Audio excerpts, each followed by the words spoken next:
So, Paul, Yes, Paul. what kind of Halloween costume could you hastily repurpose into a movie prop? Repeat the question, please. I was looking really dead in the face and forgot what it was like to actually Interact with a person. Yeah, I'm not used to this. Okay, Okay. you've got to make a movie. Yes. Your budget is non-existent. Okay. You've got a gift card for a local Halloween costume shop. Yes, okay. And you've got to go in there and come out with something that you can repurpose slightly into being a terrifying, brand new movie monster. There's a shop around the corner. It sells loads of crap ornaments. There's the $10 FPOS minimum. So I get about 6 of those, tape them around my head, run into the park, and just the rest writes itself. The rest writes itself, Yeah. the rest is itself. The rest is itself. It's in and of itself, inferred from within. And Tarkovsky? 12 hungry children later and you've got yourself a movie.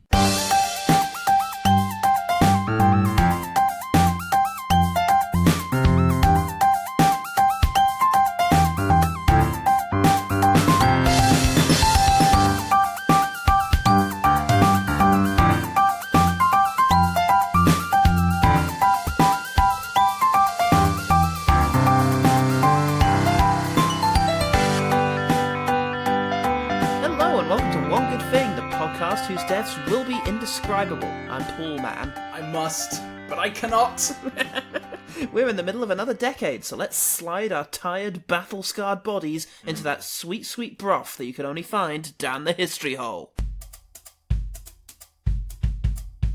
Down the history hole. Oh, I love that jingle. Who wrote that? Who wrote that genius bit of work? Fucking great. Was it you, Kat? Was it Elmer Bernstein? It might have been. During his blacklisted period. Belma Ernstein. Belma Ernstein. B apostrophe Elmer. But Elmer. Oh, Christ. We are sticking with the cinematically generous 1950s for 1953's Roblort Monstlor. There's a lot going on. There's so much going on. I really feel it was the atomic age. With the swiftness of a deadly cosmic ray, the Earth is invaded by indestructible moon monsters. Their ghastly mission, death for all humans.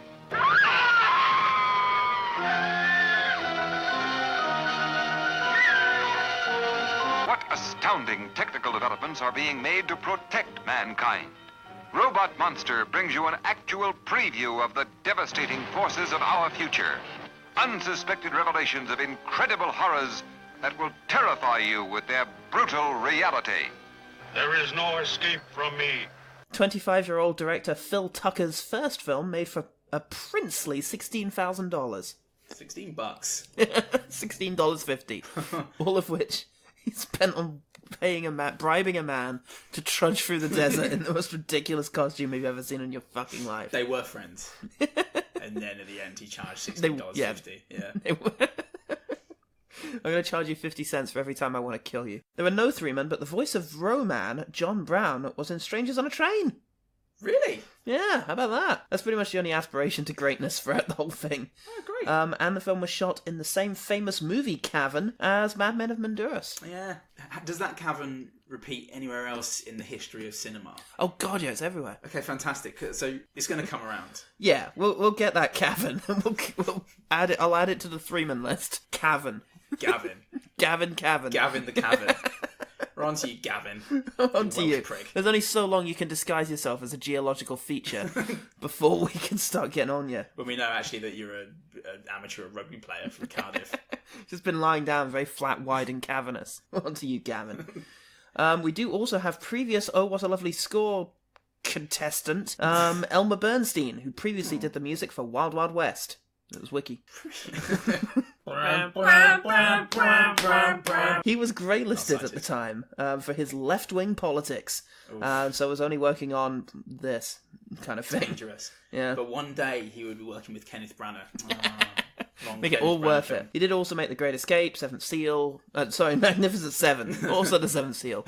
I don't know if you remember that bit. It's like, I will play this game of chess with you, Def. Dun, dun, dun, dun, dun, dun, dun. Look at that cat. So he's just up on the fucking stove looking over. He doesn't know what he's doing. Look, listeners at home, this is the Oh, very yeah. first time that we are We are recording in the same room for a long, long time. Audacity isn't following the screen, so it looked like it wasn't recording for a second there. I shat myself. Now we both have to deal with it. I don't know what's going on. I have to look at Paul's face in the flesh. In 4D. In the facely flesh. And I'm getting hit by water, snow, vibrations. Paul's hugging me and occasionally he'll rock, cry, change body temperature rapidly. And when we say rock, we mean like hard rock. Just occasionally rock out, then cry, and then come out all over everything. It's terrible. It's a real nightmare. And also, it's the first time I've recorded and also lived in Melbourne. Yeah. I've been alive in. It's hard, isn't it? Yeah, it's not easy. No.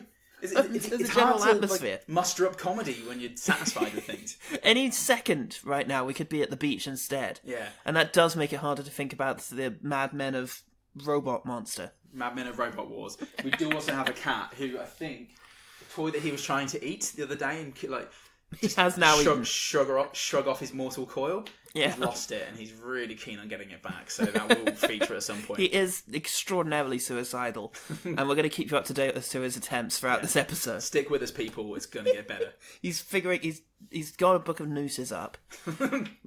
Luckily, he can't read it because he is just a fucking cat, but he's got it in front of him somehow. He understands the pictures though. It's lovely for that. Oh, genius. In spite of being a movie that we're covering on this podcast, it actually did well at the box office. Oh. Made 62 times its original budget. Whoa. But typically, that didn't impress the critics much. Oh, no fun in life. Yeah, exactly. Can't you just respect the average enterprising man? Michael Bay, Phil Tucker. A critic whose name has been lost to the ages, but writing for the Harrison's report, says, the story is completely illogical, and the supposed monsters from another planet are laughable. Even the acting at times is ridiculous. Even the acting. Even the acting, which is the last thing you expect. I am ordered to kill you. I must do it with my hands. How is it you're so strong, Roman? It seems impossible. We Romans obtain our strength from the planet Roman, relate our individual energizers. Small enough to carry with you? No, mine is in the cave. The film has 35% on Rotten Tomatoes and has subsequently gained a cult following as one of the worst movies ever made. So, Paul, you pitiful human. What's one thing about Robot Monster that made you want to be milked before you come home at night? The Kubrickian music opener, I thought, the very confronting opening piece.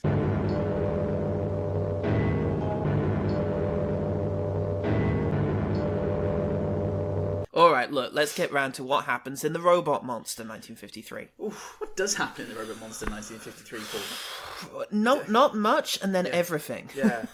Was there a time in the 1950s when feature length was an hour and you just had to get it over that? Kind of, because this would have presumably been like the B feature in a double bill. Yeah, People had right. places to be, cigarettes to smoke, dames to smack around the face. Yeah.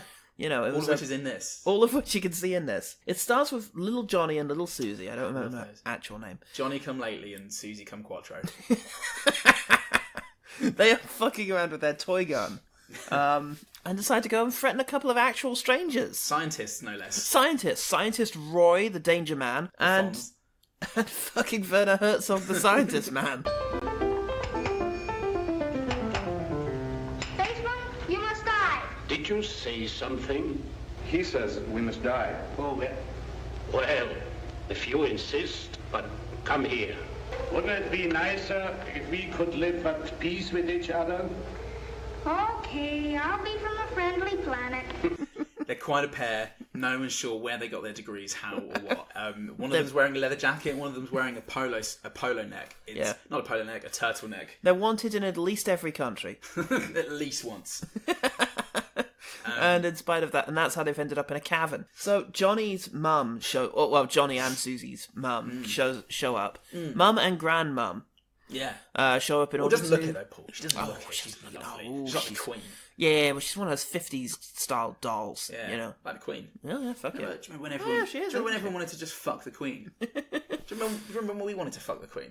When we fuck the Queen. Yeah. The thing is, the parents show up and take them off and they have a picnic, which is boring, so they fall asleep. They'll fall asleep. All It's fall terrible. asleep instantly. 50s. Yeah, dreadfully. But they've Lead all, poisoning. Yeah, they got all their cigarettes in, and the radiation poisoning from the nearby John Wayne movie wafted over, and they all fell asleep. And Johnny wakes up, Because he's the youngest, and he's full of all that piss and vinegar that they had back then. All that spunk he's got, that he's got no idea what to do with. And young, dumb, and literally full of it. And he goes off, and he walks around a bit, kind of ambles around, and then boom, lightning, explosions, dinosaurs, bubbles. The world is nonsense now. A couple of bubbles.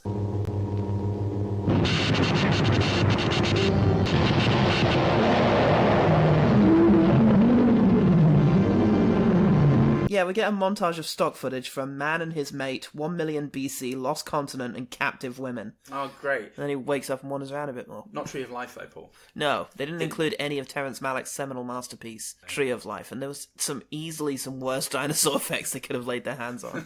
Just really want to get across how shit it looks in Terrence Malick's Tree of Life. Really want to just fault that really beautiful film for the shitty dinosaur. They should have gone to Stan Wilson. Stan Wilson is the knockoff Stan Winston. He doesn't do dinosaur effects at all, but he needs the money, so he takes the jobs when they come in. Yeah. Sure, I'll do the dinosaurs. Oh, fuck me. Yeah, so that happens. Well, he wakes up.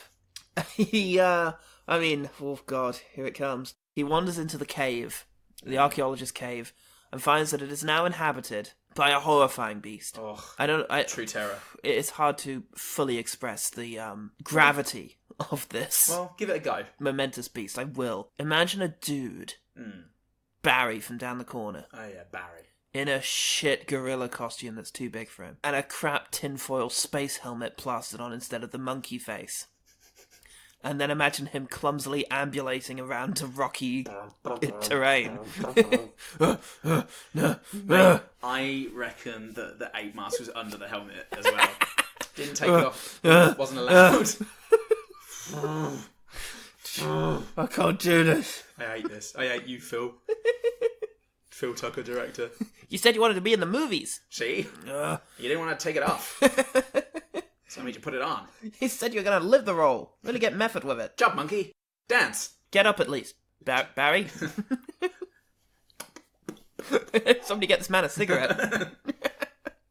So yeah, he's there. There's a monster there with a rubbish mask. And and a bubble machine. And a big bubble machine. A big bubble machine that you could advertise to kids. And yeah, he has apparently wiped out the entire human race. But for 8 people. But for 8 wonderful people, the only chance is that we now have. Yes, in the same valley. So yeah, luckily they are nearby. He killed everyone except these fuckers, and the fuckers are Dr. Scientist Man, Werner Herzog, Dr. Herzog, who has now subsequently married, it seems, grandmother, hot fit queen grandmother. Yeah, I guess so. He fucked the queen. He did. God, fuck Britannia. So those two are now a couple. Yeah. And then you've got Alice. And Dr. DeFonce. Sexy mum. Yeah. Dr. DeFonce hasn't shown up yet. And you also have Susie and Johnny. Yeah. And that's the family unit into which Roy emerges. What? Now, they've all been kept Orbison. safe, they think, by tech of some sorts. Crazy lefty tech. Crazy lefty tech that's going to get you banned from Hollywood but will keep you alive in a case of a monster invasion. They're trying to contact the space platform. Yeah. And it's someone suggests maybe we could try and reach the space platform. That's ridiculous. Ring, ring, ring, ring. Oh, that'll be the space platform. Get it, would you? Get it, would you, Martha? My God, that's brilliant. Hang up. So what we're going to do is we're going to send a couple of rocket men up there in order to spread the antibiotics that they've got, which are keeping them immune from the death rays. If we put them into space, they will disperse in the non-air. If we immunize the army on the space platform, they will return and destroy the unconvincing monster. So that's it. Yeah. And the gorilla fucker, in a very Power Rangers way, you know, when it's filmed in Japan, and then they just ADR the American over it. But look at all the flips they can do. He delivers through many fist bumps and hula shakes. But actually, haha. He's figured it out. He's got their number. Yeah, I mean, he didn't. He was having trouble detecting their presence, and then they got into a fucking rocket ship and blasted into space. At which point he was able to spot them. Oh, there they are. Yet I might have had trouble locating the other two had they not taken off in a rocket ship and revealed their presence. Oh yeah, I know. I see him. I can actually see them. Yeah. Even in spite of these 2 masks I'm wearing. So he blows them up. Does away with them. He blows them up using stock footage, and then great. Now he's down to 5. Yeah, including Sexy Roy, the motorcycle man who has re-emerged and rejoin the family. So Roman destroys all of their toy models, and Scientist Dad manages to make contact with Roman and discovers that he's actually super horny. Yeah. And he wants to meet with Alice. Yeah. Alice. Yes, Alice of the Humans. Of the Humans. This is all great. Fool humans, there is no escape. You sound like a human, not a Roman. But I want to see the girl Alice again. Sassy Betty, as I've got her. Sassy Betty does want to go for the good of mankind. She really thinks she can make a difference. She thinks she can make a difference, maybe talk Roman into sparing the rest of the humans. Yeah. So they wrestle. Not women, I think. Yeah, exactly. I think she says that. Yeah. And they wrestle her to the fucking ground and tie her up. Couple of slaps Shirtlessly. And she's alright. Yeah. she eventually she catches up. Johnny decides to sneak out and alert Roman to the thwarting of his romantic rendezvous. Yeah. Johnny confronts Roman and says, "You're a bully." He says, "You will die!" I think you're just a big bully, picking on people smaller than you are. Now I will kill you. Immediately tries to kill him. But it doesn't work, and for that, Johnny says, alright, I might as well just tell you everything that we've got against you now. Here's how we're surviving a death ray. Yeah. It's because we had an ear infection a couple of years ago, and we've still got some of the stuff in our system.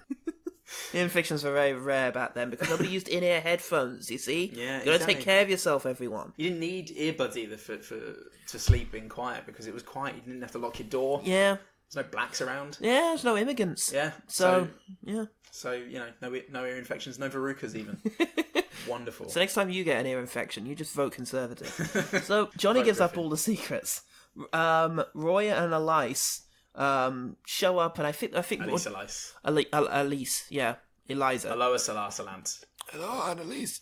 So they sneak off, and they end up sort of trapped in the undergrowth. They got to rescue Johnny for some reason, the two of them. But Johnny gets away, and they end up just in... Roy takes his shirt off. To make a point. They tussle each other's hair a bit, and so decide to get married. Yeah. Everybody makes it back to the farm, whilst the robot Rotor goes back to his fucking cave to gesticulate a bit more. Yeah. One shirtless wedding later. Because he insists. He insists that he's going to get married the way his daddy did. It's an hour and 6, this film. They could have had that conversation. That would have been character building, I think. Are you sure you won't wear the shirt? Are you sure you want to expose your frail, squishy 50s body to the elements of the apocalypse? Would you bare your manly breasts to my daughter? I will. Well, Roy Orbison and Sassy Betty. I've never respected anyone more. Less. Or less. Just, that's the first time I've respected someone. So, little Susie is gambling across a field, but she's also gambling with her life, and she loses as well. She does. She loses the draw. Oh, God. She gets the gonorrhea of life, which is death. Roman chokes her to fucking death, because that's an option for this lumbering, massive monster. And it is on her, because she stands a foot away from him and says, my daddy will protect you from protect me from you. Yeah. And daddy ain't there. Yeah. Daddy's dead. She deserves it, if anything. Her daddy's dead. This weird German man is the one who's actually there. And he can't protect you from shit, love. Yeah, I think, Alice and, what's his name? Roy. Yeah. Roy. They've both snuck off to have a honeymoon. Yeah. A shirtless honeymoon. A shirtless honeymoon in the undergrowth. It's lovely at this time of year. Which unfortunately Roman manages to interrupt, kidnapping Elise. Yeah.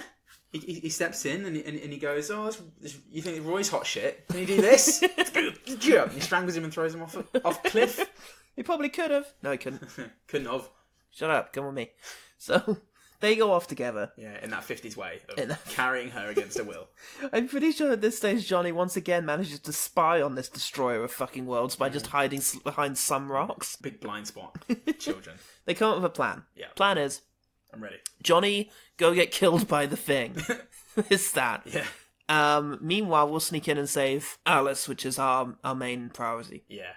The girl is dead. There is a dead girl at this stage.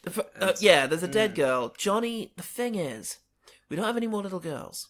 So our only hope of getting more kids is getting Alice back. And we've got to think about repopulation at this stage. Yeah. And you might be full of spunk, as previously covered, but you're a long way off being able to put it anywhere. You haven't even got any balls, mate. They're tiny. Look at them. Look at them now! The size of a shrunken apple. Look at mine. So mine are too long. Roy Orbison's are The best balls. So Roy Orbison... So buy Roy Orbison's balls on the high street. Do, Roy. Nobody balls like Roy.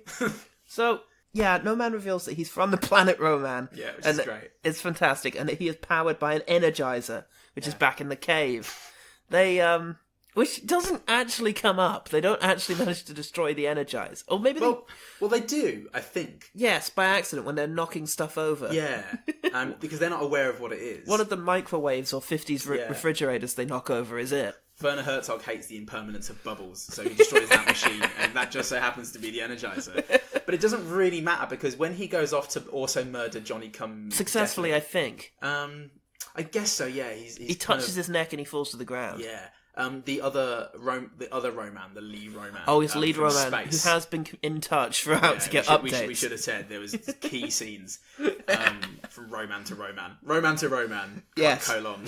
Yes, he poses complicated and difficult moral quandaries to which Roman has to consider his course of action in very eloquent soliloquies. Yeah. Such as... I cannot, yet I must. How do you calculate that? At what point on the graph do must and cannot meet? Yet I must, what I cannot. And for his troubles, well, he's fucking murdered before we can find out if the Energizer was going destroying to do that anything. had anything to do. Yeah. And then, it's all a dream. Well, Head Roman plays all the dinosaur bits again. Oh, yeah. Then it's a dream, yeah. Roll footage.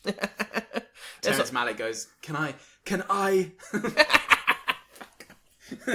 God, I don't think anyone's ever heard Terrence Malick's speech.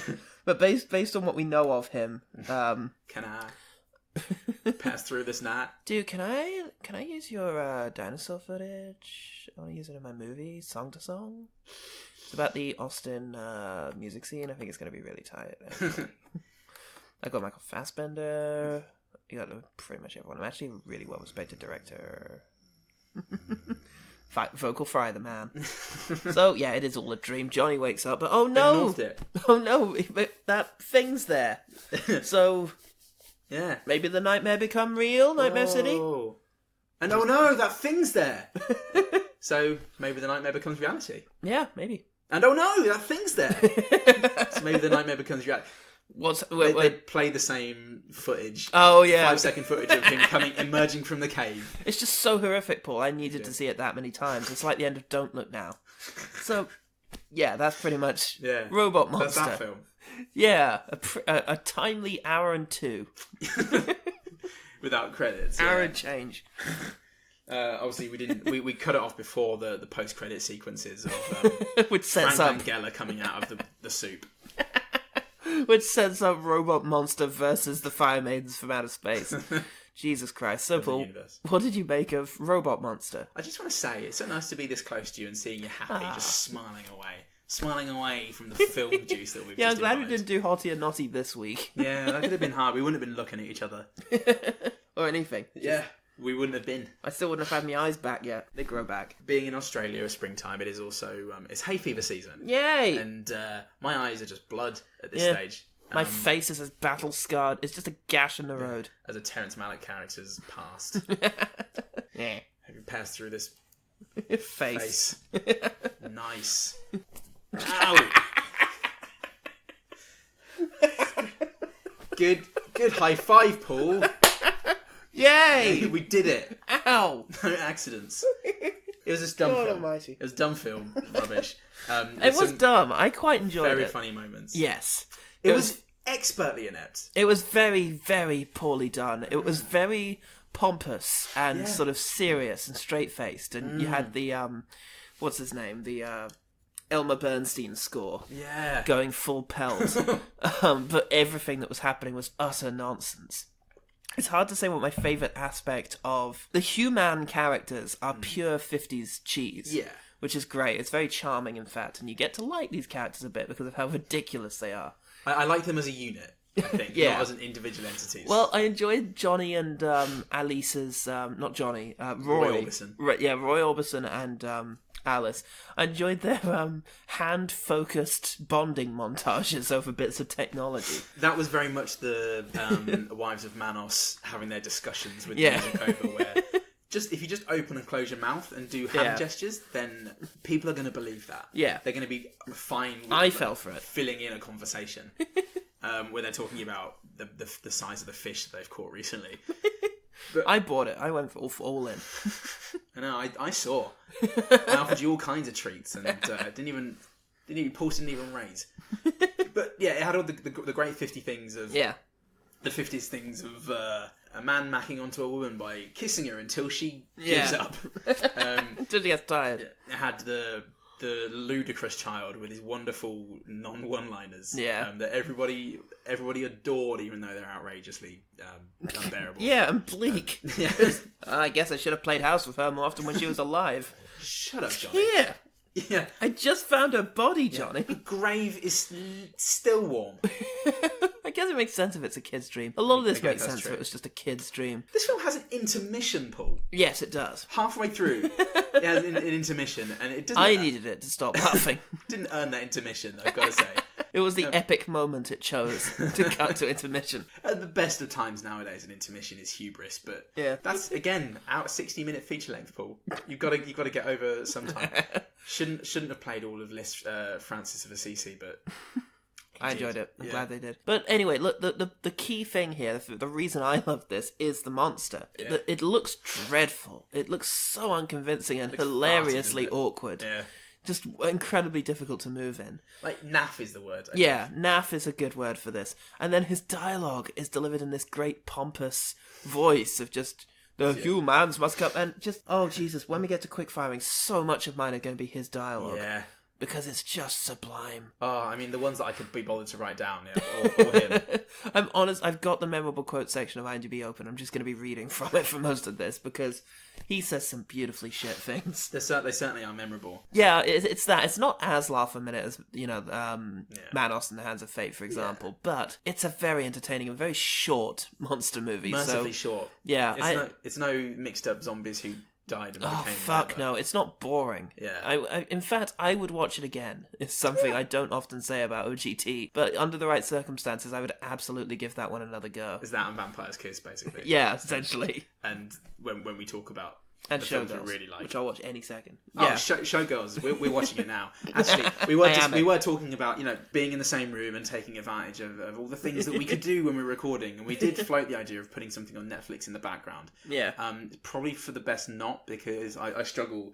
I've got your face. I've got Audacity, which is doing its weird thing. Yeah. And I've got a phone on which I have my notes. There's a cat which is actually more distracting that we haven't seen him in a while, because now I'm wondering what he's doing.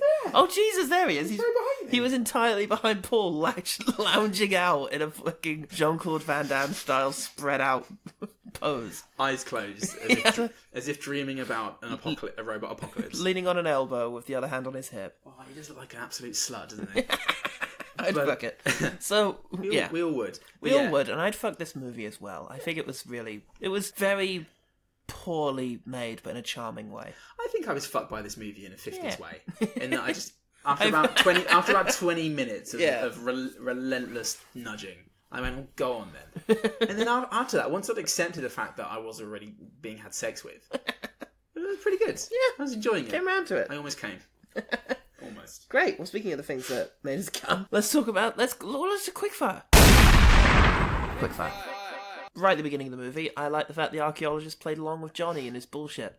He came in and was like, "You must die," and he's like, "What is he saying?" He's saying we must die. Of course, that is the nature of all living things, Johnny. So we are born, and then our balls get long.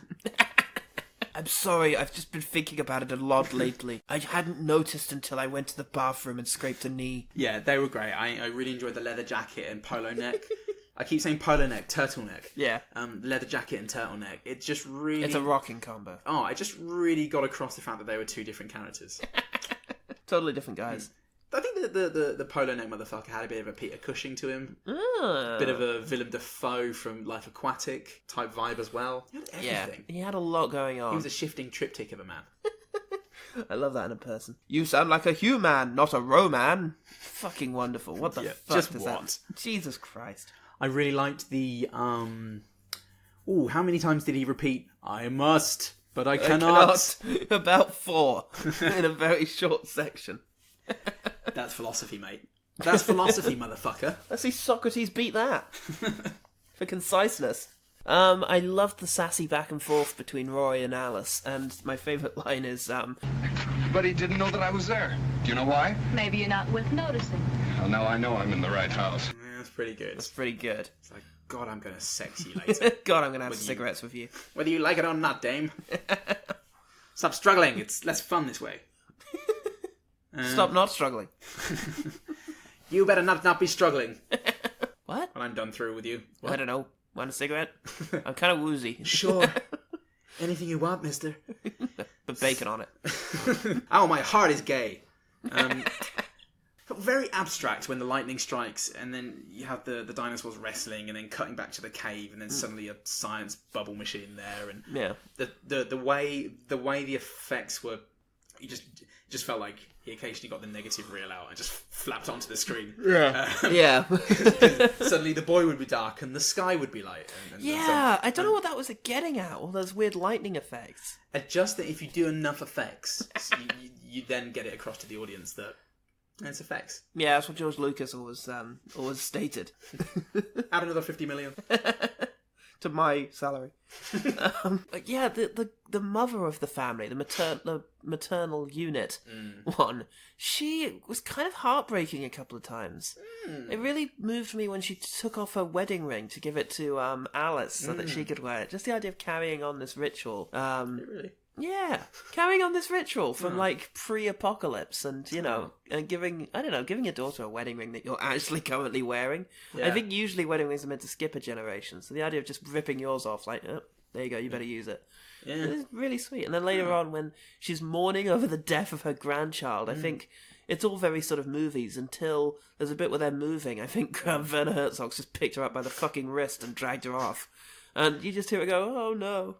Aww. It was just kind of sad. I guess fuck me for not really looking into it that much, I suppose. Fuck me, I guess. You were picking at your belly button at the time. Yeah, I think I was eating chips.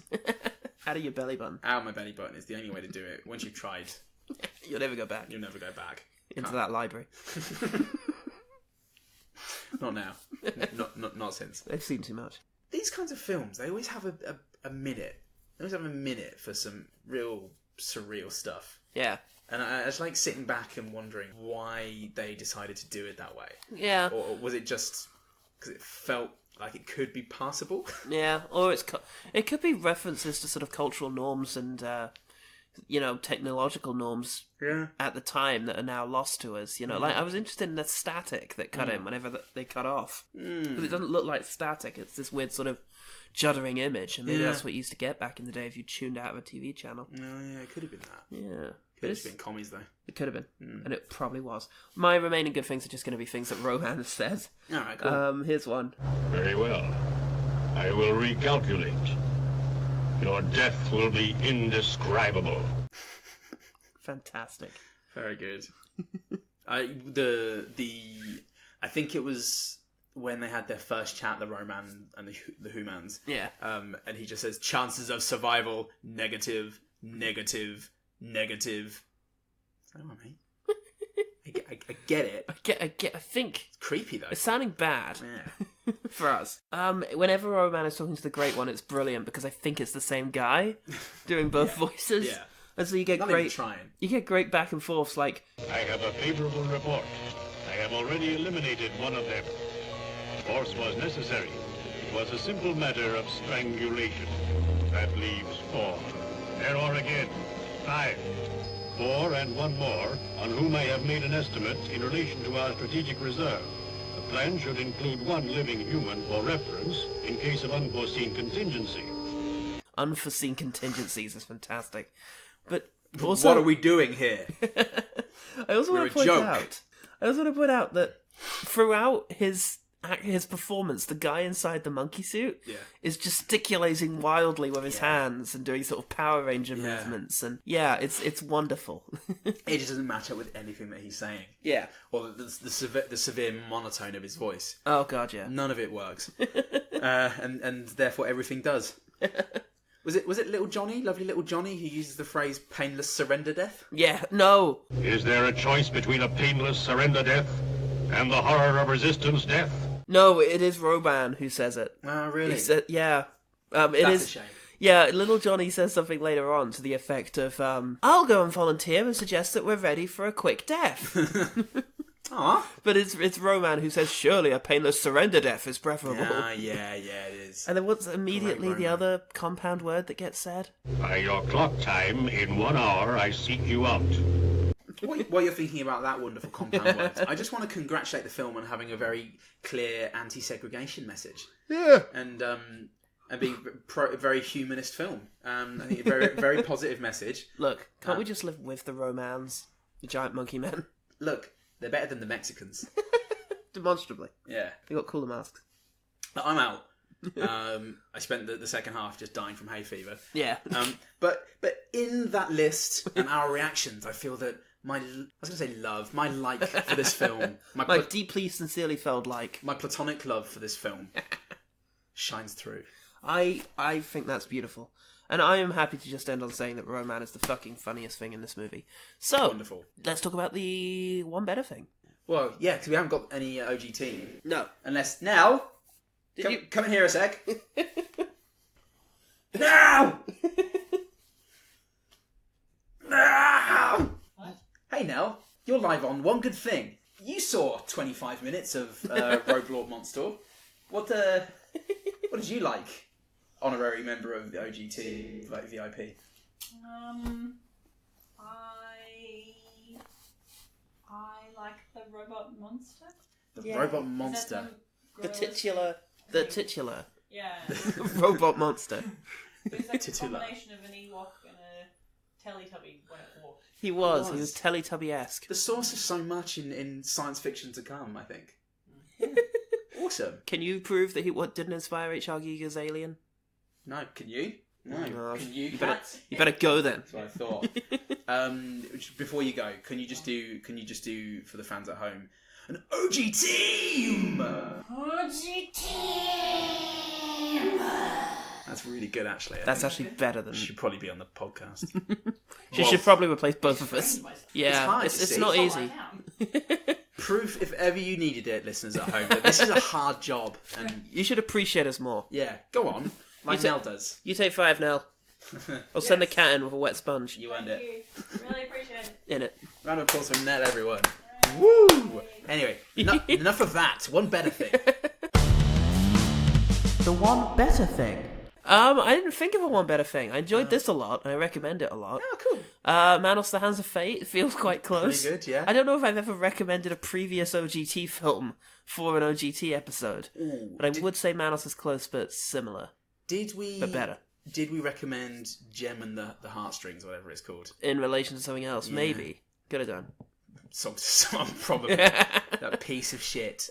But I would recommend Manos and the Hands of Fate because it has that same sort of 50s feel, completely illogical plot, Yeah. bafflingly confident main characters for no reason, and just the worst special effects and, wonderful ineptitude. Absolutely agreed. And the complete opposite of that would be A Quiet Place, directed and starred in by John Krasinski. True. Starring Emily Blunt and Millicent Simmons. It's a really beautiful and terrifying horror film that relies on and feeds the excellent dynamic of the family unit. Plus, there are crazed monsters in it, as advertised in the trailer that we saw for Roblort Monstlor.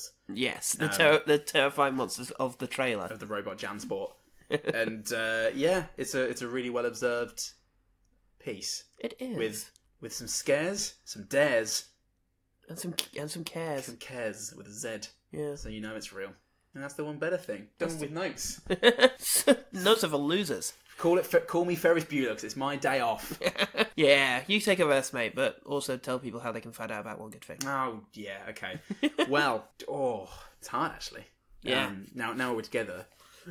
Social media doesn't seem so important. Yeah, why not? Tell you what, if you want to find out about One Good Thing, why not come to Melbourne or London? Yeah. Meet up with one of us, we'll tell you about it. Yeah, we're desperately lonely. We've got nothing but a cat for company, most of us. It's bloody cat. You've got a housemate now. I've got a housemate who's worse than a cat Yeah, in many ways. if anything. She doesn't- Well, Cats don't spend ages in the kitchen making things that are delicious and smell good. yeah, or in the bathroom, am I right? Yeah. Yeah. Cats only spend 20 minutes in the shower, in my experience. Yeah. And they only spend 2 hours every morning waking you up for food. Unlike a housemate. Unlike a housemate who spends easily 3. Yeah. 3 days just to eat for 1. Just crying outside the door. Wasteful species. Be done with them. Yeah. Be done with your housemates as well, listeners at home. Lose your housemates. TVIPs. Kick your housemates out and come find us and live with us. Live with us. Live with us. All of us. Start a cult. Start another cult. Let's leave it. Come on. It's not definitely a suicide cult, but it is a suicide cult. So you should join it, get in it, and then everything will be fine. It's a you-aside and me-aside cult. And that's the one good cult. Yeah. One cult thing. Well, tell the listeners at home, Paul, what the one cult thing is about Roblort. I think the one cult thing about robot monsters. I mean, yeah, it is. It's the robot monster. Ah, okay. Yeah. How have you been anyway? Yeah, not bad. Yeah. We're over some twat's house. Okay. When are you going? Probably sometime between this and the next episode. God!